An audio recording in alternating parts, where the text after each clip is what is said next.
দর্শক আসসালামু আলাইকুম। এবার ঢাকাই সিনেমার জনপ্রিয় নায়িকা পরীমনির বিরুদ্ধে গ্রেফতারি পরোয়ানা জারি করা হয়েছে। গতকালকে পরীমনি ফেসবুকে একটা স্ট্যাটাস দিয়েছিল, যেখানে তিনি বর্তমান সরকারের ব্যাপারে তিনি কিছু লিখেছিলেন, ক্ষোভ প্রকাশ করেছিলেন আর কি। তো অনেকে বলছেন সেই জন্যই আজকে এই গ্রেফতারি পরোয়ানা জারি করা হয়েছে কিনা, কি ছিল সেই স্ট্যাটাসে সেটি আমরা জানবো।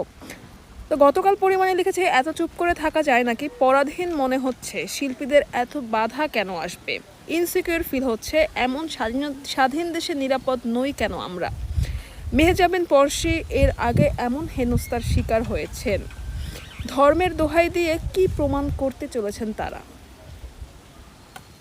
কি বলার আছে আর। এ দেশে সিনেমা বিনোদন সব বন্ধ করে দেয়া হোক, তাহলে কি আমরা ধরে নেব আমরা ইমোশনালি ব্যবহার হয়েছি তখন, নাকি এখন হচ্ছে কোনটা? এই দায়ভার কিন্তু আমাদের সবার নিতে হবে।